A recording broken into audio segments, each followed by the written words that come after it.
All right, welcome everyone. This is our second webinar on building code enhancements for new construction. And thank you for joining us this evening. We're really excited to have this opportunity to tell you a little bit about what this REACH code or building code enhancement effort is, how it relates to the city's goals around climate and carbon neutrality, and what the next steps are. And I do apologize, I believe there's a little bit of an echo in my audio. We've tried to fix it, and I will do my best to project. All right, first a little bit of housekeeping. This will be a presentation followed by plenty of time for Q&A, and we hope to get to all of your questions. You will ask a question by clicking on the Q&A button as shown in this graphic here. We will do our best to answer all of the questions, and if we don't get to your questions, please feel free to follow up with us via email. And I just wanted to let everyone know we are working on an FAQ section of our webpage that will also cover a lot of the questions we're getting from a lot of folks. This webinar is being recorded, and we do plan on posting a copy of the recording on our website. We are also going to be translating the presentation into Spanish, and that video will also be posted on our website. I've listed our website here. It's sustainability.santabarbaraca.gov. I apologize, I left out the CA there, but you can also Google Santa Barbara Sustainability. And we will also follow up with an email with links to the recording and the FAQs. If you would like to be added to our email list that is particular to REACH codes, please include your email in the Q&A, and we'll make sure to add you to that. That list will be kept updated when we have upcoming hearings with council or the Sustainability Committee or any other public events related to REACH codes. So very quickly, I want to introduce our division, the Energy and Climate Division. We are part of the brand new Sustainability and Resilience Department that the city created this last fiscal year. And really our purview is everything energy and climate for the city. So we coordinate a lot of the climate efforts, even though that is the work itself is done by a lot of different departments throughout the city organization. And we manage energy usage as well as development throughout the city. So we're responsible for meeting the council's adopted renewable energy goals, which includes 100% renewable electricity by 2030. We also help coordinate the council's adopted carbon neutrality goal by 2035. We help coordinate climate adaptation, which includes sea level rise, wildfire mitigation, and other hazards. We participate in regional collaboration because we realize that greenhouse gas emissions do not respect regional boundaries, and therefore we will be able to maximize our impact if we work collaboratively with other neighbors. And then lastly, we implement a wide variety of energy and climate projects. We're particularly focused on local resilience and building energy and climate resources here locally. You may have seen this. We've recently launched our Together to Zero campaign. It's our climate campaign around our upcoming climate action plan that aims to achieve council's carbon neutrality goal. We really see this campaign as a community partnership, understanding that the entire city and Santa Barbara community needs to have ownership in the carbon neutrality goal and the solutions that we implement to get there in order for us to be successful. So there are a whole slew of events and initiatives that we're doing under this campaign that really, all fall under the goal of achieving carbon neutrality by 2035. So for a little context setting, why are we aiming for zero net carbon by 2035? Well, first of all, there is scientific consensus that irreparable damage will happen globally if the temperatures continue to rise by more than 1.5 degrees Celsius.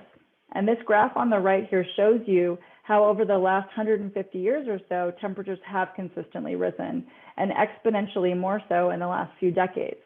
In fact, Santa Barbara and Ventura counties have experienced the highest increases in average temperatures in all of the United States. So this is a particularly close to home issue. California has passed a carbon neutrality goal by 2045. And in Santa Barbara, staying true to our environmental leadership, we've actually taken on a more aggressive goal of carbon neutrality by 2035. We are already feeling the impacts of climate change here locally with our increased fire season, prolonged historic droughts, and significant increases in temperatures, which actually result in more cooling degree days or days over in the high 80s and 90s. There's also been a resulting change in biodiversity here in our Santa Barbara Channel and elsewhere that have had a really tangible impact. And really, to understand how we will achieve the carbon neutrality goal, it's important to understand where our emissions come from in Santa Barbara. And in California as a whole, buildings account for about 25% of total greenhouse gas emissions. Here in Santa Barbara, it's closer to 40%, and that's because about 39% of our emissions are related to energy use, and our energy use in Santa Barbara is predominantly in buildings. So this shows you how that energy use is broken down by fuel type. So 20% of those greenhouse gas emissions in Santa Barbara are related to electricity and about 19% to natural gas. So quickly, before we move on to what's happening in the grid space, I wanted to talk about how we're going to achieve carbon neutrality goal. We definitely realize that this will require a multifaceted approach, and there's no one silver bullet solution to reaching carbon neutrality. You know, transportation is a great source of greenhouse gas emissions here in Santa Barbara, so we're going to look at multiple different ways of decarbonizing transportation.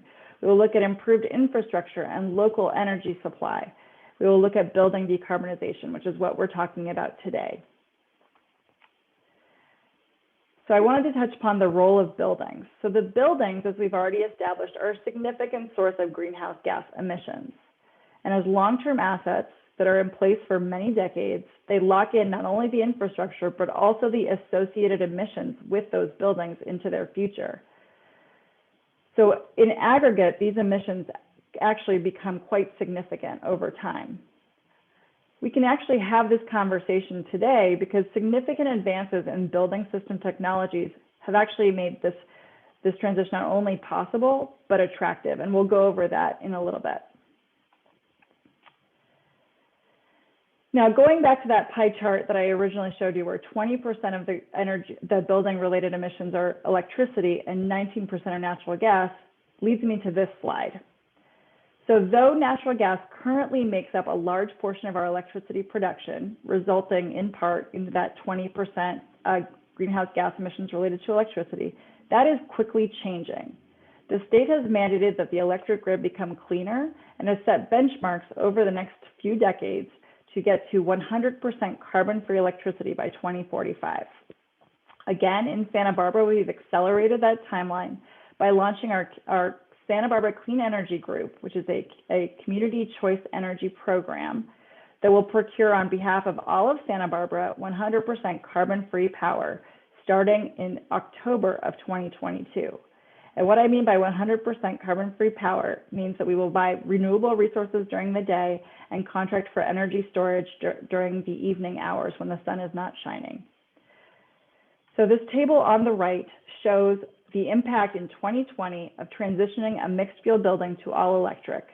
You can see on the left set of bars, the transitioning to all electric would result in a 45% reduction in greenhouse gas emissions in that building. And then it would ratchet down over time as the electric grid becomes cleaner. Well, again, because Santa Barbara is transitioning to a carbon-free energy sources by March of 2022, we achieve that goal much quicker, and we get to an almost 90% reduction in greenhouse gas emissions related to buildings within the next couple of years. Well, how about decarbonizing the natural gas space? Well, there's promising advances being made in decarbonizing natural gas resources. This includes renewable natural gas, which are biomethane sources resulting from dairies and landfills. And these provide a great resource that is lower in carbon and sometimes referred to as carbon negative because it's removing carbon that would otherwise be emitted into the atmosphere from the dairy and landfill processes. And you can inject them into the natural gas pipeline. However, these supplies are extremely limited, especially the in-state supplies, and so you're having to pipe them from long distances, which doesn't solve for pipeline leakage, which is a contributor to the methane problem. So we think that renewable natural gas is a very great solution for interim and hard-to-solve applications like existing buildings, heavy industry, and freight, or other applications that cannot be easily electrified. The other approach to decarbonizing natural gas is hydrogen injection. And so small amounts of hydrogen can be injected into the natural gas pipeline to reduce the carbon intensity of the natural gas. However, only 5 to 15% hydrogen can be injected into the pipeline before it requires significant pipeline upgrades. Additionally, if you were to transition to full hydrogen into the pipeline, it would not only require pipeline upgrades, but also appliance upgrades in the home and buildings. So this leads us to the opportunity. REACH codes, or building code enhancements, are allowed by the state, where local jurisdictions can amend local building codes to align with their goals as long as certain conditions are met. Exemptions are allowed in these code amendments, and that is up to the jurisdiction to decide what those are. And there is a legal requirement for these code amendments to be cost effective and to be proven to be cost effective, which is why we're going to focus on new construction, and I'll delve into that a little bit more in a moment. We have heard from a few people, why are we doing this if there's so little new construction in Santa Barbara? And that's a very valid question. On average, there are about 20 new construction permits pulled per year. So it's a small amount of our permit pulls. However, there are two main reasons why we still think this effort is very important. As we previously established, new buildings can lock in emissions over a very long timeline. And in aggregate, those become very significant. And so we want to mitigate those today. Additionally, this sends a strong market signal to the industry to continue investing in electric technologies that will be dependable, reliable, and increase occupant comfort. And as we move towards the electrification of existing buildings through other approaches that I will also go into in a moment, we want that industry to be ready for that mass electrification. So this graph on the right here shows sort of how we see building electrification happening. Over the near term, we see through these code amendments and policy decisions, really addressing the new construction elements. So it's a slower transition towards electrified buildings. And as the industry really comes into its mature stage, seeing a greater transition of existing buildings to all electric, moving towards our carbon neutrality target statewide. So I did want to go back to cost effectiveness because a lot of people seem to anticipate that all electric construction would be more expensive than mixed fuel construction. So in the multiple cost effectiveness studies that we consulted, there were three main reasons why all electric new construction proved cost effective. One that was the most significant was the avoided cost of not installing the gas infrastructure from the street to the building and then throughout the building to the appliances. This varies greatly depending on context, but depending on the size of the building, it's anywhere from $1,500 to $25,000 savings. Additionally, one of the main reasons why existing buildings are not as cost effective to transition is that they would most likely require an electric panel upgrade to accommodate the new electric appliances. However, new construction homes don't require a panel upgrade, which can be somewhat costly, because they're built with adequate capacity from the get-go, and so that is anticipated in the project costs. And then lastly, appliance efficiencies have really helped with cost effectiveness, in particular where we're seeing a significant increase in demand for air conditioning. This cost can be largely absorbed by air source heat pumps, which are what are recommended in all electric buildings for space heating, and they can also provide space cooling, and so you're getting sort of a 2-for-1 in terms of appliances. And then just adding a little cherry on top is the new solar mandate for low-rise residential buildings, which are required to have a certain amount of solar installed upon them. And this can also help mitigate cost with these new constructions because you're actually able to generate some of the power on site, and this is very promising.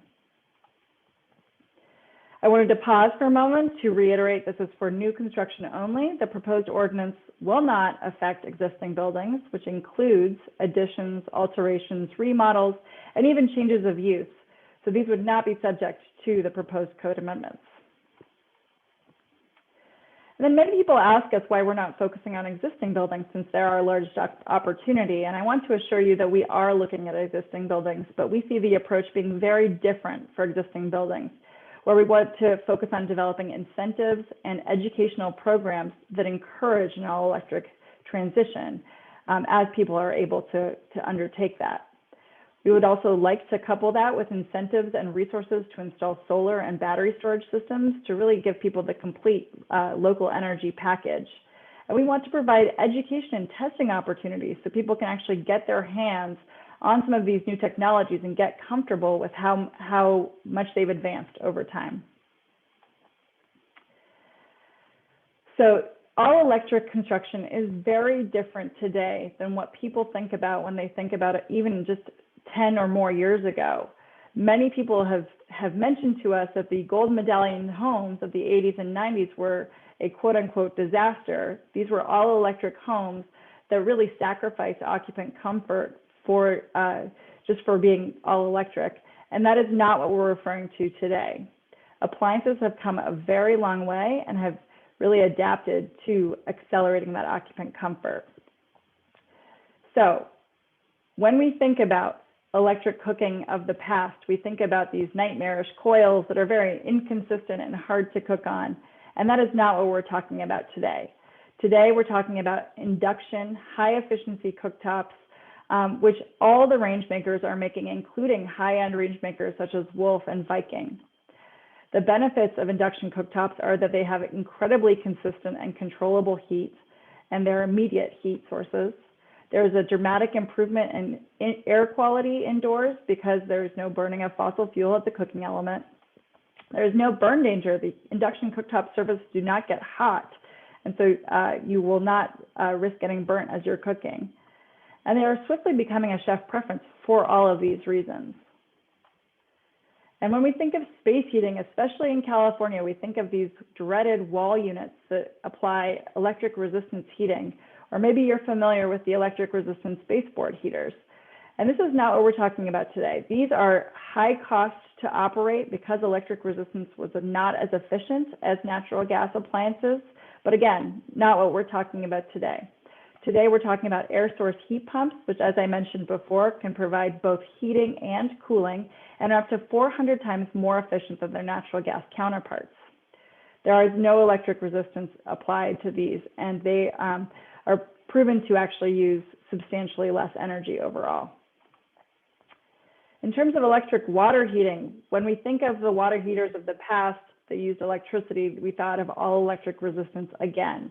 And that is not what we're discussing today. Today, we have what are called hybrid water heaters, which apply mostly heat pump technology with a small amount of electric resistance, only used when you have a high demand for water heating, or you have extra people in your home that you need a lot of hot water quickly.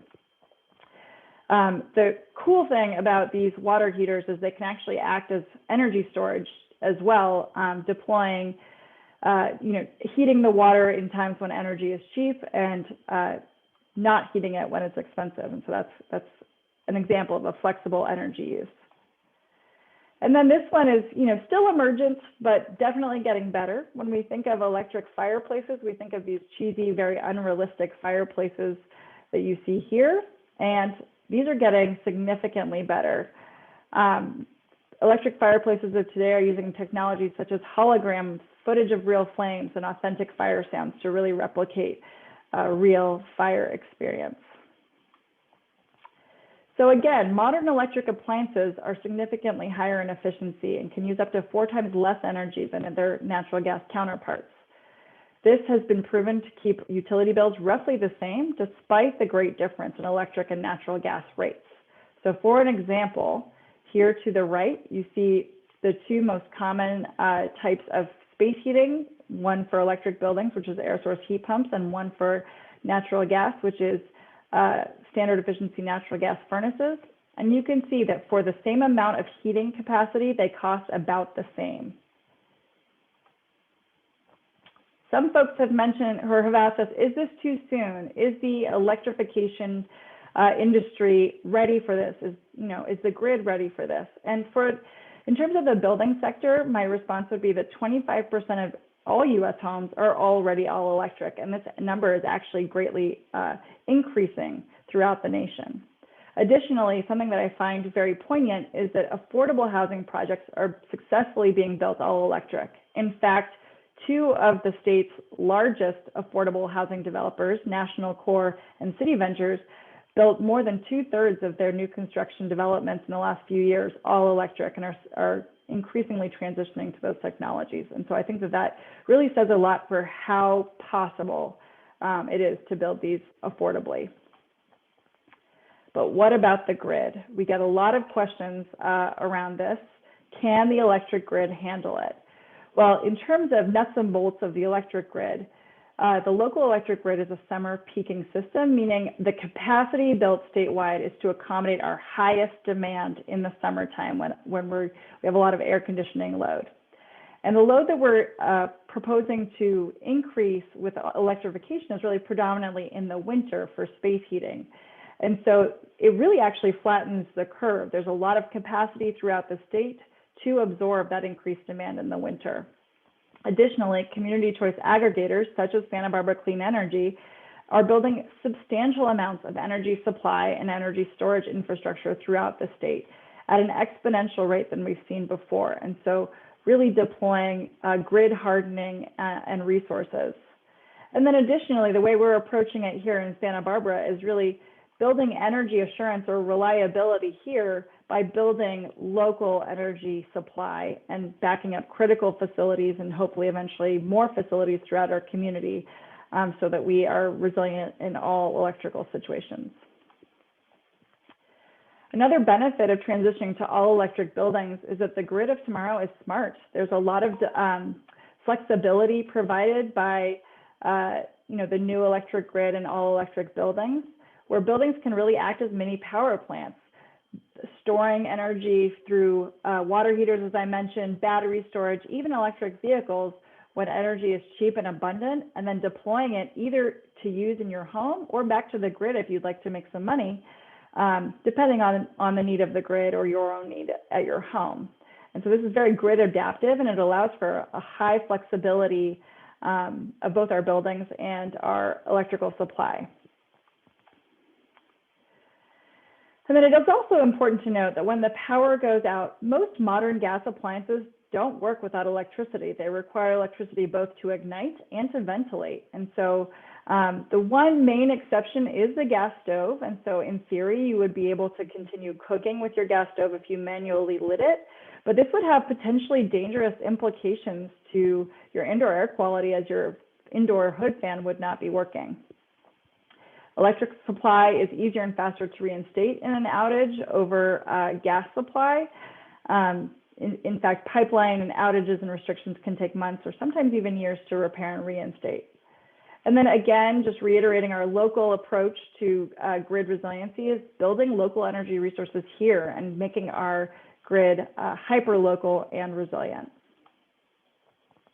So talking of resilience, we see these as the building blocks. We can improve resilience here locally, not only with electrifying our buildings, but with coupling that with energy efficiency, local renewable energy supply, multiple pathways to energy storage, and even innovative technologies such as vehicle-to-grid technologies where we use our electric vehicles as battery backup. There are some additional or ancillary benefits to transitioning to an all-electric building.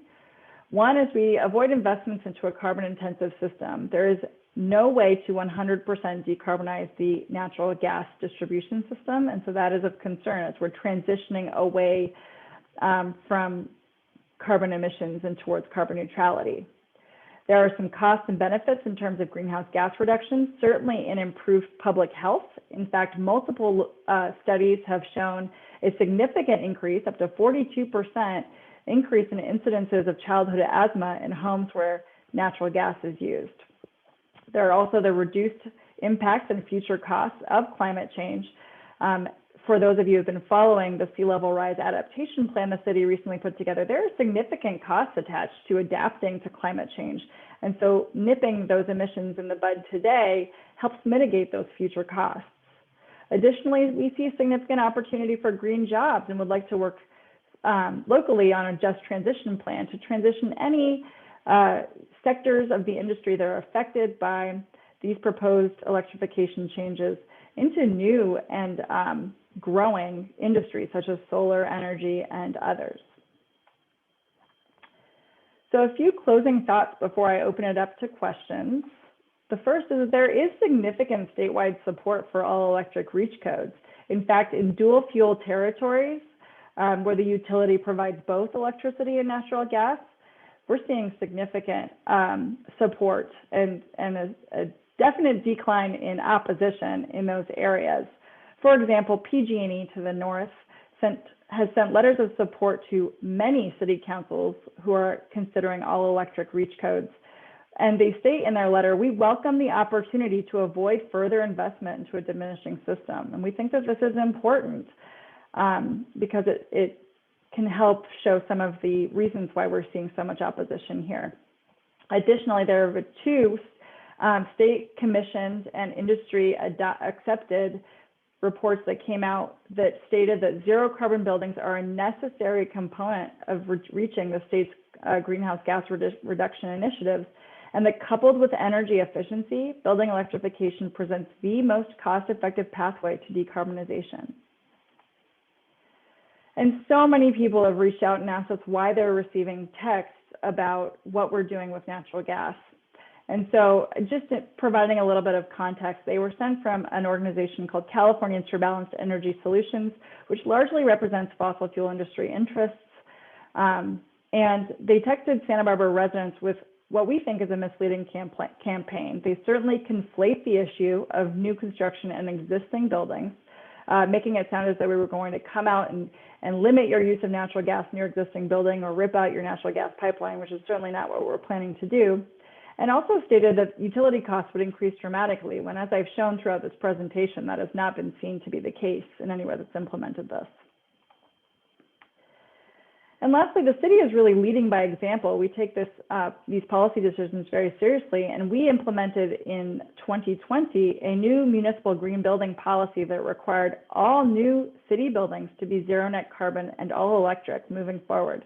So the first building that will be subject to this is the new police station being slated for the corner of Coda and Santa Barbara streets. Additionally, we're taking a hard look at our existing buildings and prioritizing the ones that can easily be electrified and moving down the list so that we increasingly transition our existing buildings to all electric. We are taking significant action to accelerate electricity decarbonization here locally and building those energy resilience assets here locally, especially at critical facilities, so our community is able to bounce back from climate disasters. And we're really taking a holistic approach to fighting climate change. As I mentioned, this proposed REACH code is only one small piece of a very big puzzle on getting to carbon neutrality and helping mitigate climate impacts into the future. And one last note, please remember that these code amendments would only refer to new buildings, and new buildings as defined by the state's building code. And existing buildings would not be impacted. So if you're worried about your existing gas cooking appliance or fireplace, there would be no proposed change to that at all. And with that, I'll open it up to questions. I have my colleague Bree Winkler here who's going to moderate questions. And so feel free to put your questions into the chat or into the Q&A, and she will read those out for us. Great. So we have a question from our participant asking if we could elaborate on the public health aspects of gas appliances. Sure. So as I briefly mentioned, there are significant respiratory impacts related to indoor natural gas use. And on top of a significant increase in childhood asthma, there's other respiratory illness that has been linked to indoor fossil fuel burning. And yeah, that's about it. Thank you. Great. So we have another question about gas stoves, and whether or not they're vented like water heater and fireplaces, and so they do not need an electric vent. They're asking if that's correct or not. So I believe that the code requires an indoor hood fan for a gas stove, and for an electric stove that would still be applied for fumes emitting from the cooking itself, but it would not be for the fossil fuel burning. Okay, and we have another question from a participant asking whether going to all electric will cause an expansion of the electric grid, and if that in turn would cause more wildfires. That's a fantastic question. And so in that new construction, in theory, doesn't likely have electricity running to it, it would cause a minor expansion of the electric grid, but not in overhead lines, which is what we're seeing statewide as the primary cause of wildfires. But again, we're really trying to build that resilience locally with isolated local energy generation sites. And so that would not, that would mitigate some of that.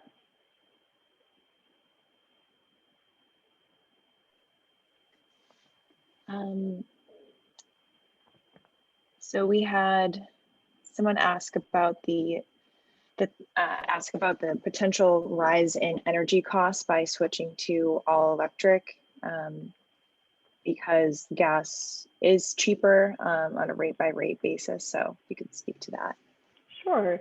Yeah, so as I mentioned, it is true that if you look at just comparing the rates of electricity here locally and natural gas, electricity rates are more expensive, but really the benefit comes from the high efficiency of the appliances and the fact that they use so much less energy that really the cost is the same, if not less. In some isolated cases, it does go up, but even then it goes up fairly nominally. And just going back a bit, we have representatives from SEE here saying that all electric construction would not create a need for new electric infrastructure. So just wanted to throw that out there. Thank you, Danny Anderson, for that. I would just clarify, though, to go back to my answer, it would not create a need for increased electric transmission infrastructure. It would have some distribution implications. Great.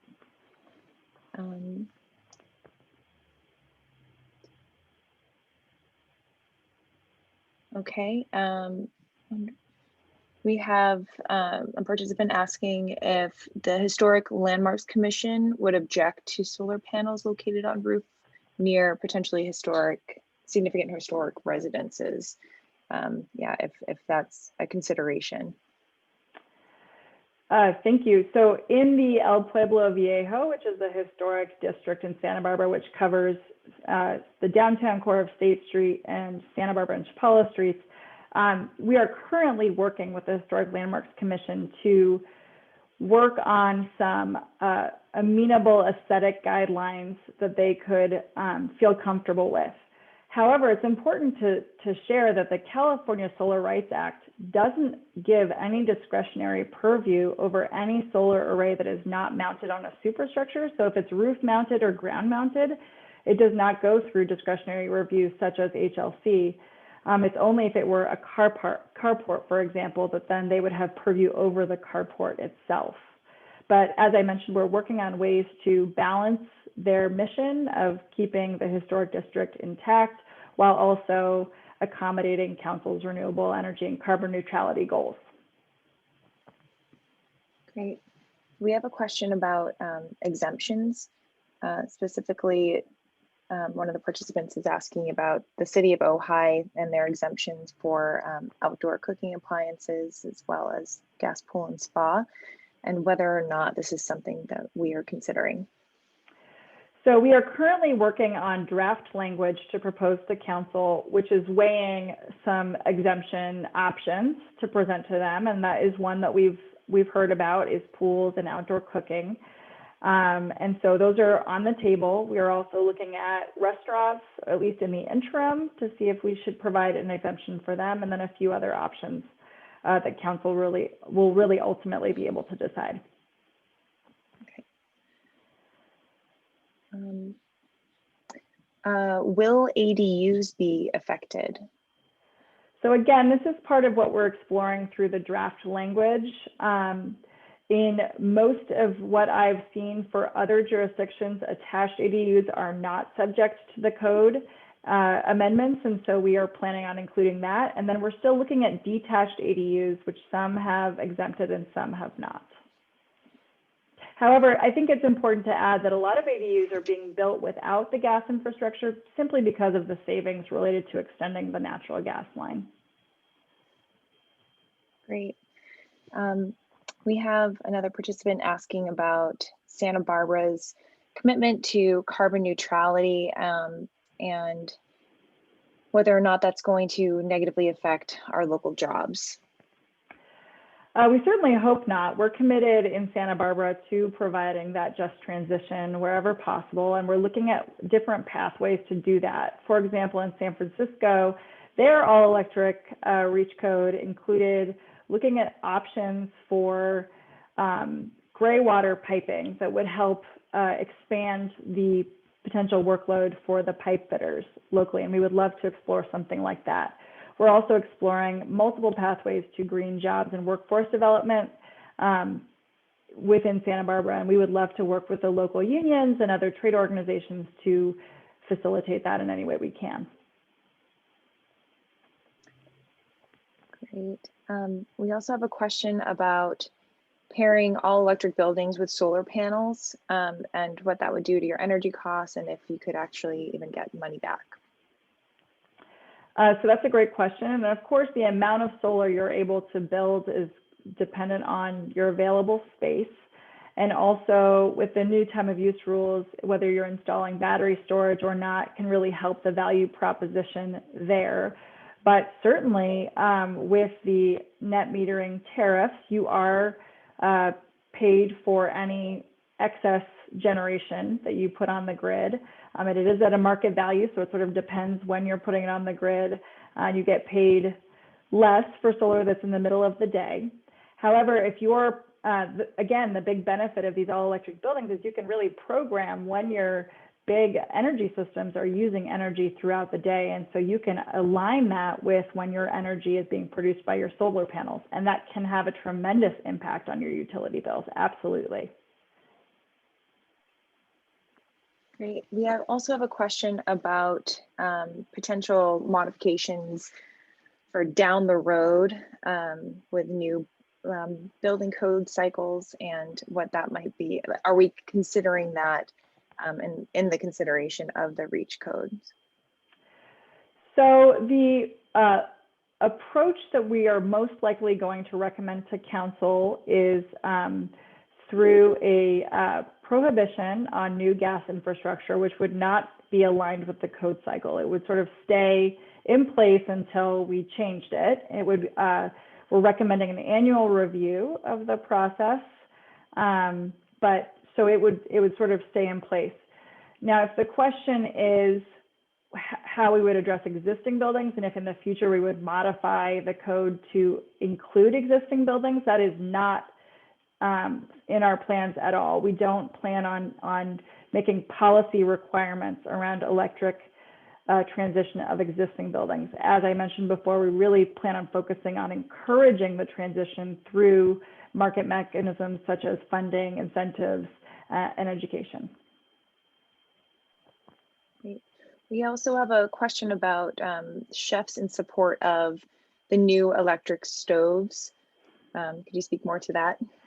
Yeah, and so this is statewide, we're seeing some transition towards induction cooking in commercial kitchens. And one of the things that we would love to plan in the future is a chef demonstration of using induction cooking and maybe even a cooking competition. And so again, it's really just a liability issue in the kitchens. You're seeing less kitchen fires, less burn incidences, and a really even controllable heat. And so slowly but surely, more and more chefs are adopting the new technology. We have another question about whether this would apply to just the city of Santa Barbara or the entire county. So again, this is the city of Santa Barbara only. So our city council is the one considering this, and I have not heard whether the county is considering a similar action. Will major retrofits or remodels be included? Absolutely not. This code proposal only looks at new construction as defined by the state code. And so remodels, additions, existing buildings of other sorts, even if something that changes use. So if it's a retail store and turns into a restaurant, that's not even subject to this code amendment.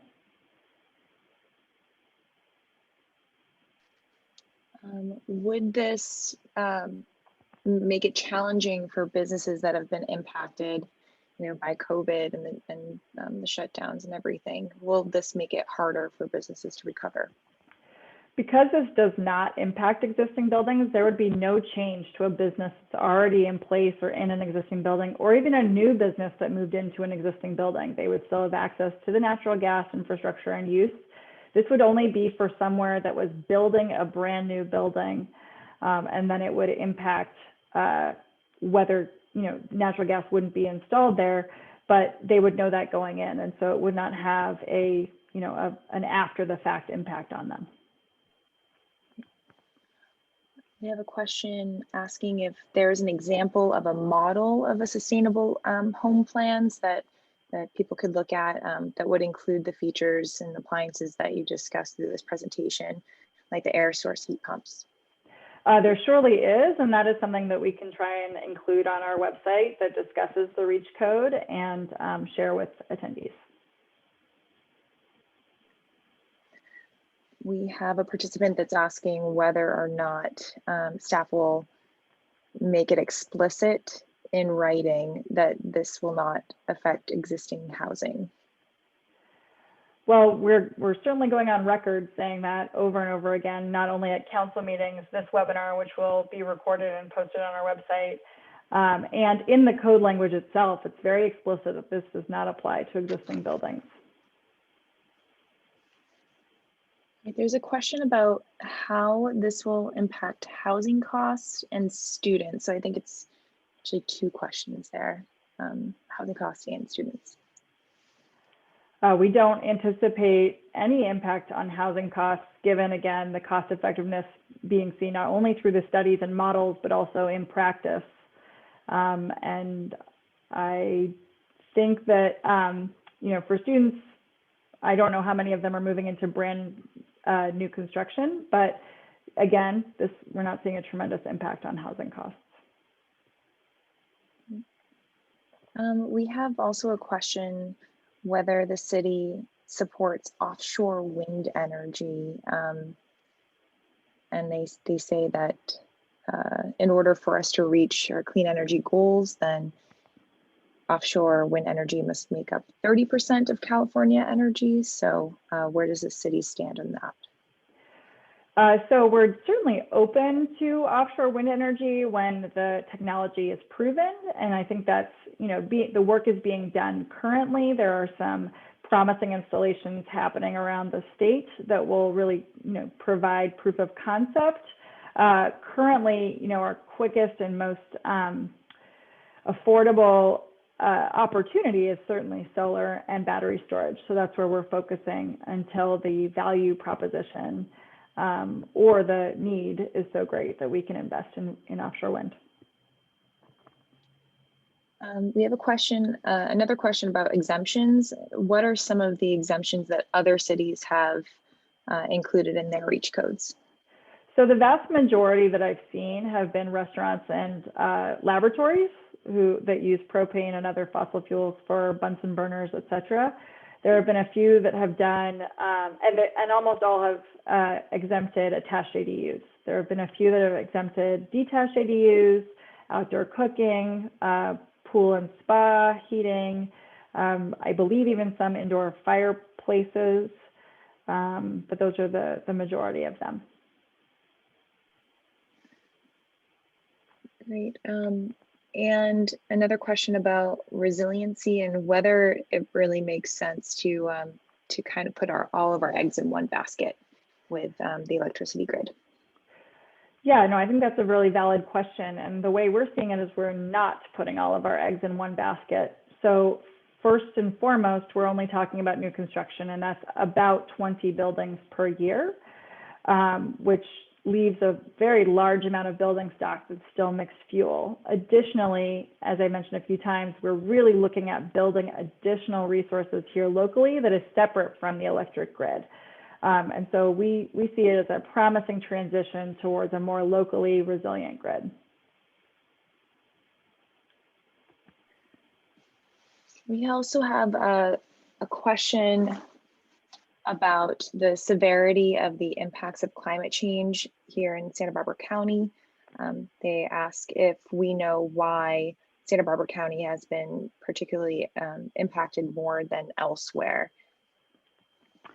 That's a great question, and I would imagine it's just our location, on the coast and our orientation, but I don't have a great answer for that, I'm afraid.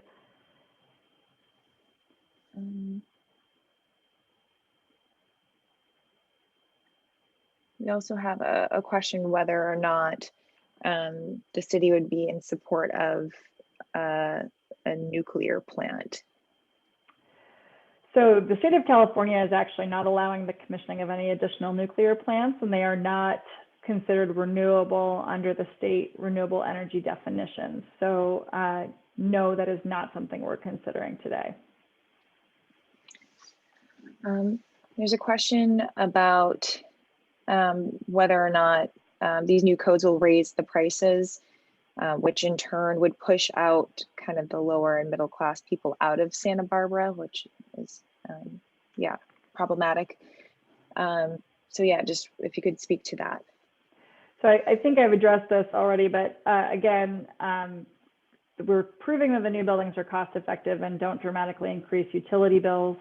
And additionally, it's applying to only such a small percentage of our building stock. The existing buildings that are in place would still remain. And so there's ample mixed fuel housing still available, just like there is today. I mean, I know there's not ample housing available today, but same housing stock is available today. We also have a question about putting some of the electrical grids underground, and whether the city is looking into that and who would be financially responsible for putting those underground, if so. So most new construction developments are required to underground the electrical infrastructure. And so that is happening sort of at these incremental levels that we're discussing with these code enhancements. In terms of the existing infrastructure, that's a really expensive undertaking. And currently folks can actually do that on their own or in a neighborhood pod if they would choose to pay for that upgrade. And it has happened in a few areas of Santa Barbara where people have gotten together with their neighbors and invested in that undergrounding. And then sort of incrementally, and maybe if Danny Anderson's still on the call, she can address this, but incrementally we're addressing bigger swaths such as the Cliff Drive stretch that was undergrounded a few years back. Great. We also have a question about a just transition to clean energy and whether or not the city is prepared to support workers with taxpayer money, what that might look like. So we're in the early stages of exploring what a just transition would look like. And again, that is something I would really like to engage the unions and the different trade organizations in that conversation. Currently, there's no proposal to support the transition with funds.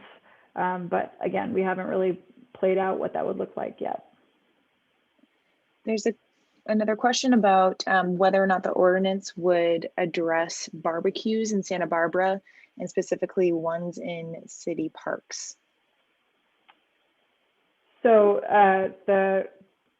taking that backwards, the barbecues in city parks don't use fossil fuels, and so they would not be subject to the building code, I don't think. That is a very interesting question. And again, as mentioned before, the exemptions being considered include outdoor cooking, so barbecues. Great. So I think we've answered all the questions. If we want to give folks a little bit more time. So we have another question asking if electrification is much more cost effective, then why would a regulation be necessary?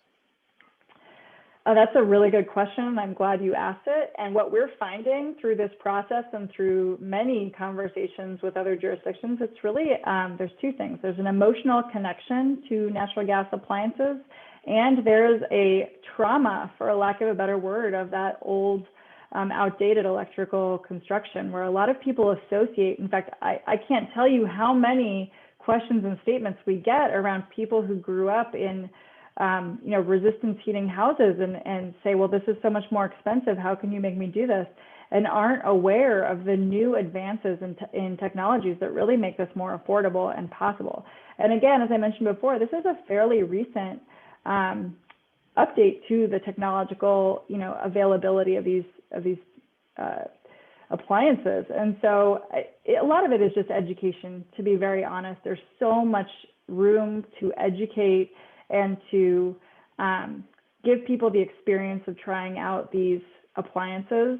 And I think that will really help people feel more comfortable about the transition. We also had someone ask about reaching out to local organized labor.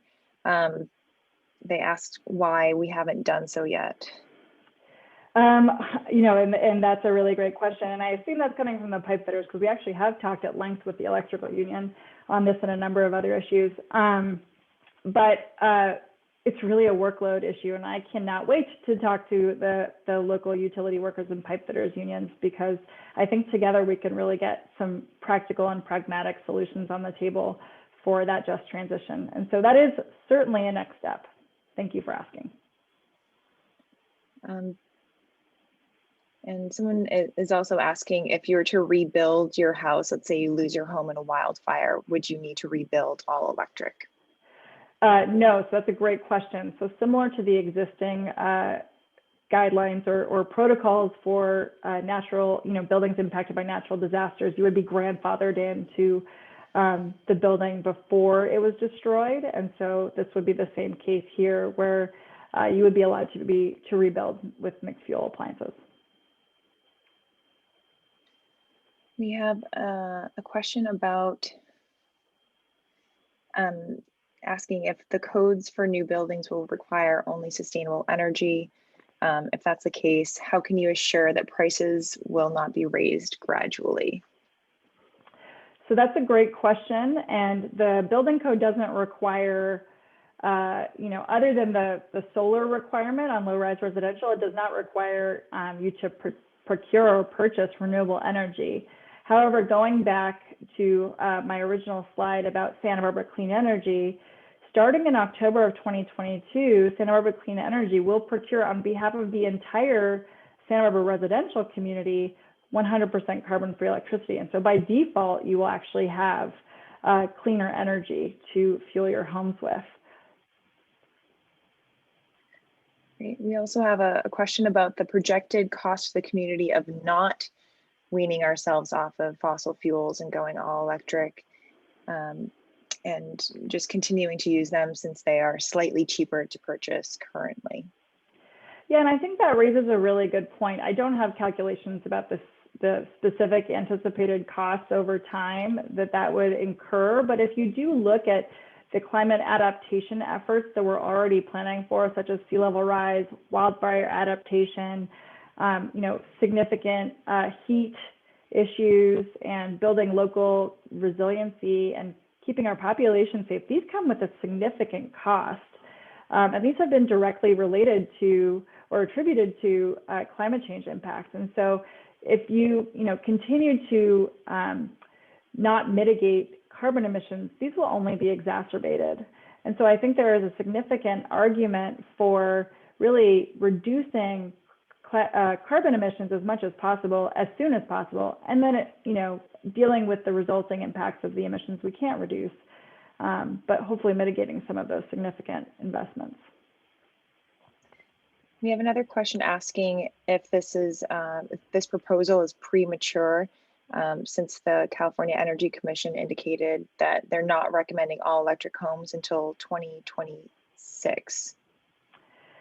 Yeah, that's a great question. We don't think so. We have, per council's carbon neutrality goal, we have 15 years or less now to achieve carbon neutrality. And this is one of the, really feasible ways for us to do that and to do it quickly. And again, really mitigate future aggregated emissions, which are significant. Okay. Another question asking that if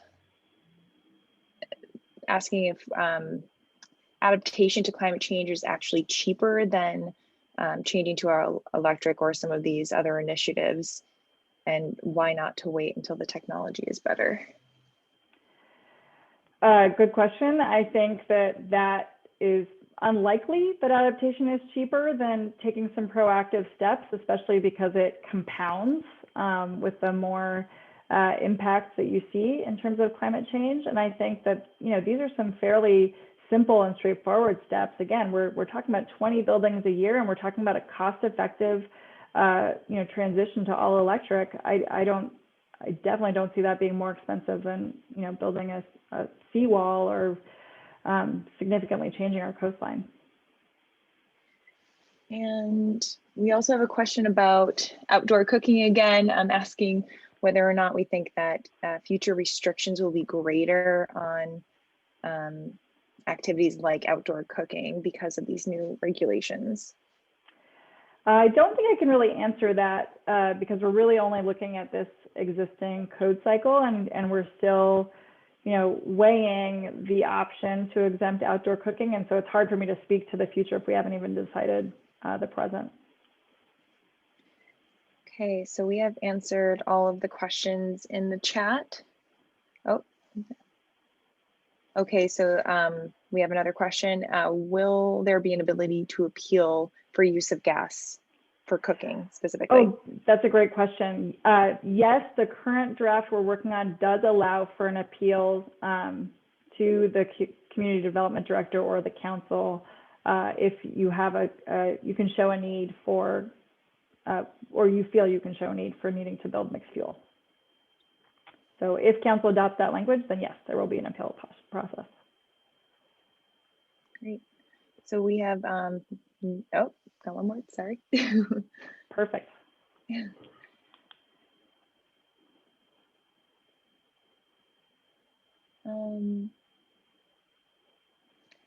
Someone's asking whether or not this will actually make a difference in the city's greenhouse gas emissions, or if this is really just to raise money, raise taxes.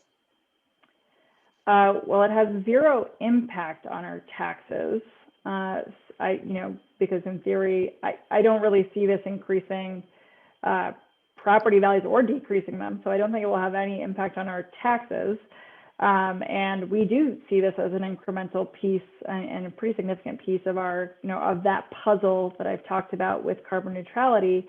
This is one puzzle piece in a much bigger picture of getting to carbon neutrality, and it does have significant impacts over time. If we look into the future of Santa Barbara, we will have mitigated significant greenhouse gas emissions related to these buildings, and we will really have helped facilitate a transition to better electric technologies. Someone just mentioned that the state is planning on transitioning all of the code to all electric statewide. And so why not really send that clear market signal now that we're ready for this? We want the industry to invest in making the technology better and better. Great, so we are at time. Fantastic. Well, thank you, everyone. As mentioned, we will post this online in the next few days. Give us a few days, and we will also be doing a Spanish version, and we'll also post that on our website. So thank you so much for joining us, and we will be in touch.